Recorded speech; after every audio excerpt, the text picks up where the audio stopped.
aí, já parou para pensar no que levaria alguém a jogar tudo pro alto?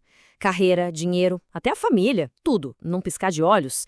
Pois é, hoje a gente vai mergulhar numa história que é exatamente sobre isso. Um chamado que não queria um pedaço da pessoa, queria a pessoa inteira. E essa é a grande questão, né? O que pode ser tão forte a ponto de fazer alguém largar tudo assim sem nem pensar duas vezes?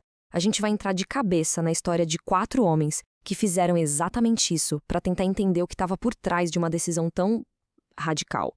Bom, para entender essa história, a gente precisa voltar para um cenário bem tenso, sabe? Politicamente e espiritualmente falando. E é bem no meio desse caos, dessa incerteza toda, que surge uma voz nova. E olha, não era uma voz para dar conselho, não. Era uma voz que chegava anunciando que o jogo tinha virado. Para sempre. E aqui tem um detalhe. Lá no Evangelho de Marcos, que é a chave para entender tudo. A história toda começa depois que João Batista é preso. Isso não é só um detalhe de cronologia, não. É muito simbólico. É como se dissesse, ok, o tempo de preparação acabou. A voz que preparava o caminho se cala para que a voz do próprio rei pudesse finalmente ser ouvida.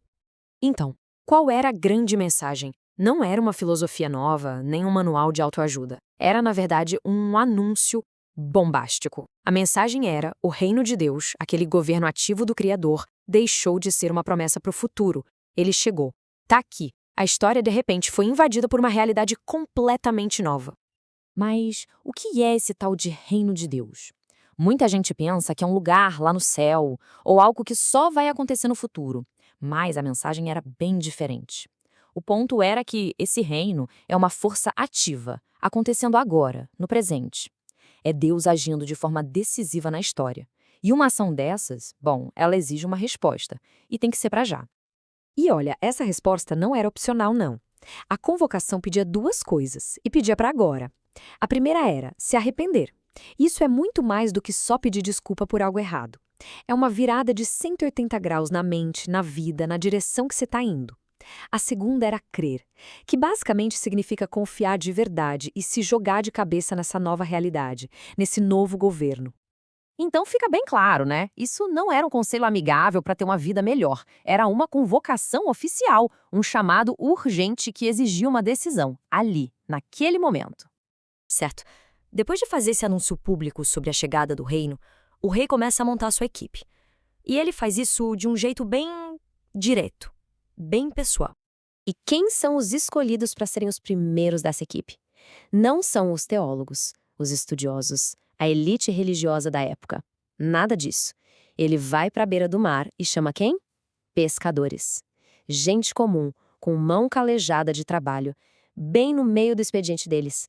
Só essa escolha já mostra que a lógica desse reino é totalmente diferente da nossa. E o chamado é de uma simplicidade que impressiona, e muito pessoal. Venham atrás de mim. Percebe? O convite não é para seguir uma ideia, uma doutrina, um livro de regras. É para seguir uma pessoa. A lealdade toda é direcionada ao rei em pessoa. E a resposta deles? Como eles reagiram a isso?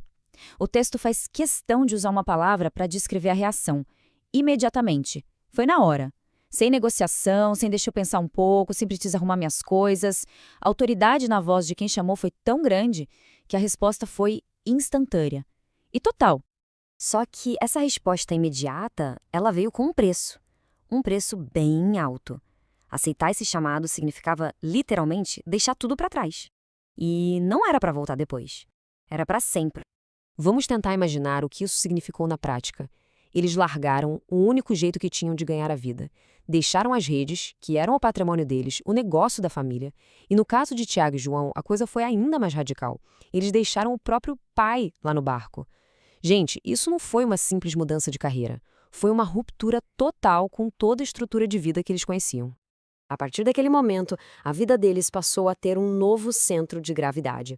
Sabe, o trabalho, a família, as tradições, tudo que antes era o centro, agora passou a orbitar em torno de uma nova lealdade, uma lealdade total a Jesus.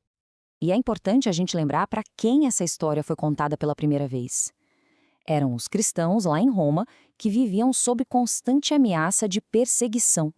Para eles, a decisão de seguir a Cristo não era algo teórico. Significava, na prática, o risco de perder a família, os bens e muitas vezes a própria vida.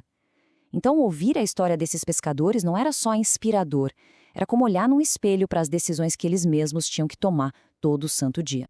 Mas o chamado não era só sobre abandonar coisas, era também um convite para se tornar algo completamente novo. A promessa que Jesus faz é incrível. Eu farei de vocês pescadores de homens. Ele não diz para eles esquecerem quem são. Pelo contrário, ele pega a identidade deles e eleva a um outro nível. Toda aquela experiência, a paciência, a habilidade que eles tinham para pegar peixe, tudo isso seria usado agora numa missão nova, a de pescar pessoas, de trazê-las para essa nova realidade do reino.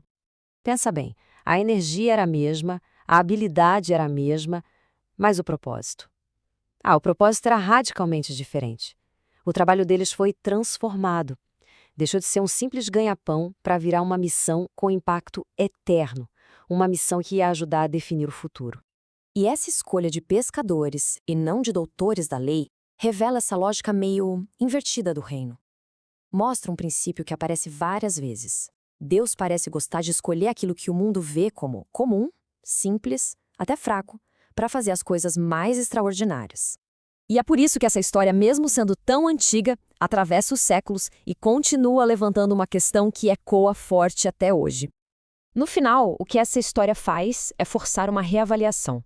A pergunta que ela deixa no ar não é sobre ter uma crença passiva, sabe? Ou sobre concordar intelectualmente com uma lista de fatos históricos.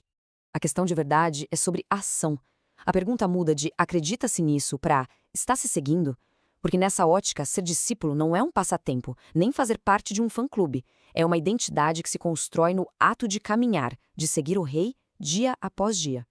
E aqui que a gente chega na conclusão que é implacável.